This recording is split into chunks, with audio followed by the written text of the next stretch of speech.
speaker, that's Dr. Darig Thokmay. Yeah, Darig was born in Tibet, where he received his early education in both monasteries and schools. He later pursued higher studies in various countries, including India and Poland and the UK. Most recently, he completed his PhD at the University of Oxford and is now as a visiting scholar at the University of Cambridge. Over to you, Darig. Thank you.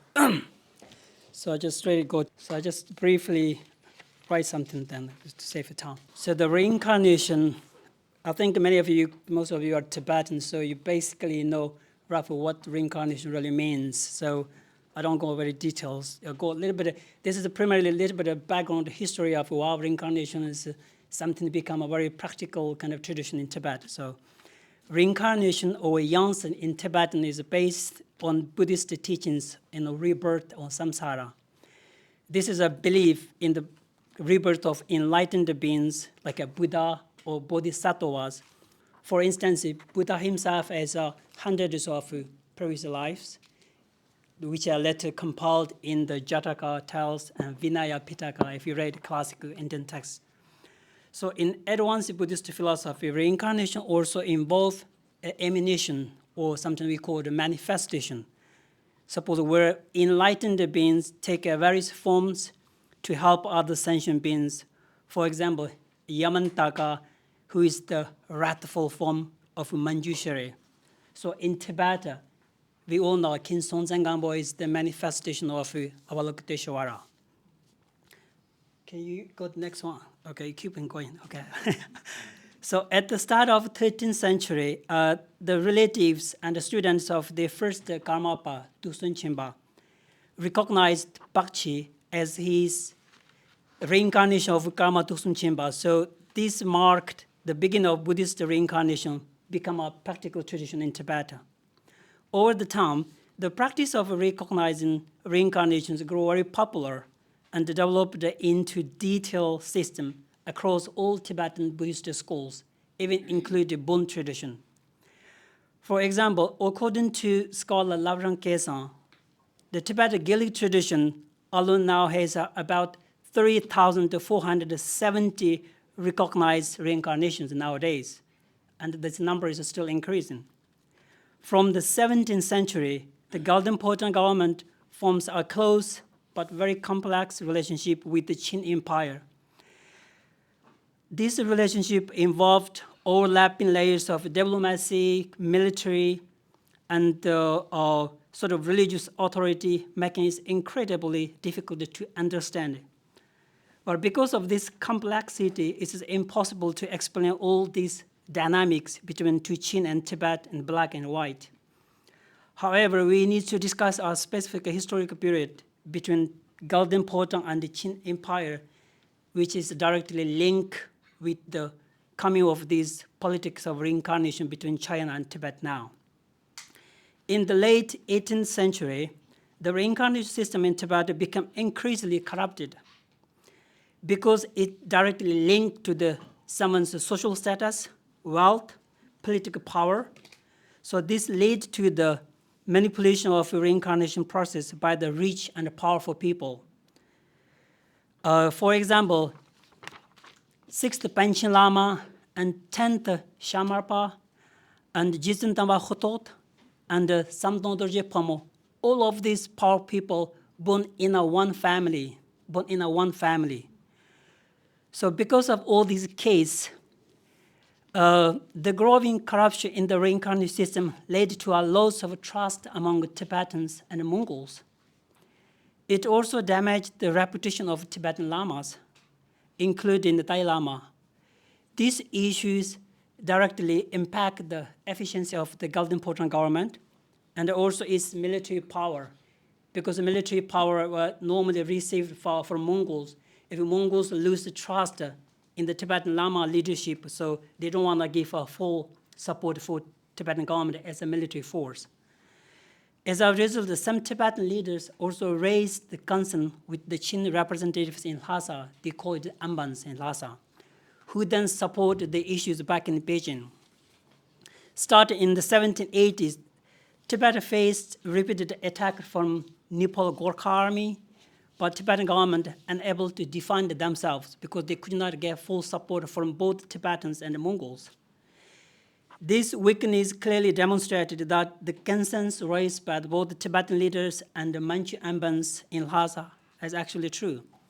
In response to the growing threat from the Nepals, the Tibetan government asked the Chinlong Emperor for the military support.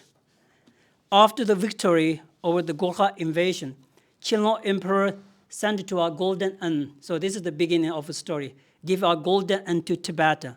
We Tibetans call them Sirpum or Sirkipumba, or that one, the beautiful one.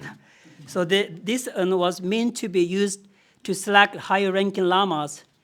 So the main purpose of these golden urns is to improve the reincarnation selection system and to make the government more effective. Qin documents such as Qin Shilu record that ministers discuss ways to strengthen Tibet and so that they can defend themselves in the future. And this approach was also intended to reduce the unnecessary military expenses of the Qin Empire as well. So on the Tibetan side, Tibetan leaders, including the 8th Dalai Lama, very welcomed the idea of using golden urn from the beginning. Even the 8th Dalai Lama composed a very detailed ritual prayer, so how to use the golden urn when you select both the Panchen Lama or Dalai Lama. So what these events tell us about this golden urn? So at the first, according to both sides, Tibetans and the Manchus, the use of golden urn was not about a power struggle. It was not about the Qin's interfering in Tibetan political system, but it's as an expression of support to as a religious pattern, because we always receive Manchus as a religious pattern for Tibetan lamas. However, by the 19th century, the narrative changed. This shift led to growing resistance among Tibetan leaders. They don't want to use the golden urn anymore because they receive that as a power struggle. But that is not the case at the beginning. To understand how this golden urn selection method became politicized, we need to examine some controversial document. Oh, this one. This document is very important. This claimed to have been issued in 1793, just after the Gorkha War. So it is now, China called them is 29 article document, or sometimes these 29 reforms. So analyzing these contracts, we provide some valuable insights into this document. According to this document, the golden urn selection method proposed by Chinlong Emperor appears to, like not a suggestion, but is a strict order from a powerful person to its subjects. Today, many Chinese and Western scholars believe that golden urn method was officially implemented in Tibet under the Chinlong Emperor's direct order, but it's not a suggestion, it's a suggestion of support, but it's an order. That's a different narrative. So however, when we look at the reference and the way this document was discovered, several issues raise suspicion among many of modern scholars, whether this document is authentic or not. Just look at some of the points, as I mentioned there. So this important document was neither mentioned in all Tibetan records, all of them, including the 8th Dalai Lama. He is responsible to compose in these complex prayer rituals for this golden. He should mention this document if it comes with the golden, but he never mentioned in his biography any of his other works. Apart from that, Qin Empire have very strong tradition of keeping detailed records of everything, whatever happened in the court, what issues made by the emperor, what is the reply from other different parts, but they never mentioned any of these 29 article documents in any of the Qin documents. Thirdly, claims about this document is only surfaced in 1980s. Suddenly 1980s people, there's some document called 29 articles. It's come only in 1980s. But there is no original version existing now. No one knows whether there's actually an original version of this document, either in Tibet or Chinese or Mongol or Manchu. In an interview, one of the Chinese officials claimed that he saw the original document back in the Lhasa National Archive, but no one knows whether he's really telling the truth or lie. So even strange, a researcher from Tibetan Academy of Social Science claimed that he made a copy of it. So this is the document what we have now. This document is published in many of Chinese publications, many Western publications. But this is actually copied from a person. He claimed that he copied that from original document. But he himself don't know where it happened to that original document. No one knows, actually. This is kind of mysterious thing. So the existence of such a document is very questionable, because this is the document now. Every time when Chinese media are claim that they have a historical right, legal right to recognize the next Dalai Lama, they are referring to this particular document, which is, as you know, is very questionable.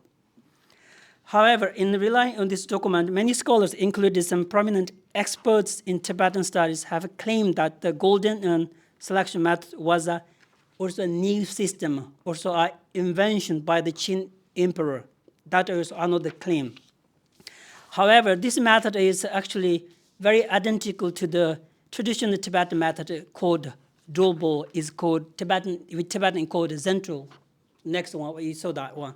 Amba is called Bidro. So Dol means you check out, rolling out. It's kind of lottery kind of style, traditional lottery style, to select some to make important decisions. So which is widely still practiced in Tibetan societies. This method is not only used for identifying reincarnations, but also for selecting key religious lineages. For instance, if you see in this picture, in December 2017, the Bombo Monastery in India employed this method to select the 34th throne holder of a Manri monastery. That's the role. This is pretty much, the one is golden, one is not, this doesn't look like golden, maybe it's any vessel. So, but exactly the same method, the same procedure. So, okay, I'll make it quick. Historically, many reincarnations, such as, reincarnation, golden urn comes to Tibet at the end of 18th century, but we have this Zentral tradition long before that time. Many reincarnations, such as the reincarnation of Druktalk Gyal and the reincarnation of a fifth Dalai Lama, all comes through Tibetan tradition Zentral. This is the Dolbo selection tradition, which is very similar to the golden urn. So it means golden urn is not really an invention of the Qin Empire. It's not something new, completely Tibetan tradition. It's just something we already have existed in tradition, but they give a kind of a separated golden urn to make a selection is more kind of attractive. Now, you might wonder why this document doesn't even really matter. So, because the current claim of PRC, as I said before, they have a legal and a historical right to choose all incarnations, including the next Dalai Lama. That's because of this document.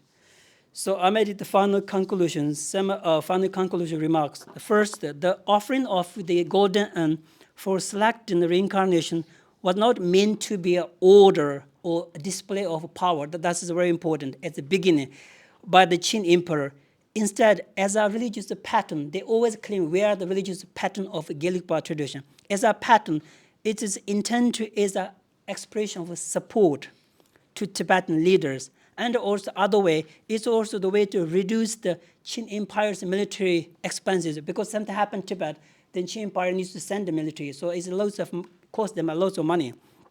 Second, the golden urn method was not a new invention by Qin Empire, inspired by Chinese traditional selection government officials. Rather, it was an improved version of Tibetan existing Dolbo method, which was already being used for many centuries. The final one, the politicization of the golden urn method began in the 19th century. Before that, we don't have both sides, no problem. But this was largely due to both the Qin and Tibetan leaders starting to adapt the Western nationalism. We start to see each other through a national power system, national state, two binary system. Then they both sides the Chinese part start to narrate, and this is kind of a display of power. Tibetans start to resist in that power. But at the beginning, that's not good. We have a different sort of narratives. So at the end, this shift fundamentally changed how these traditions were narrated, understood, and used today. Thank you so much.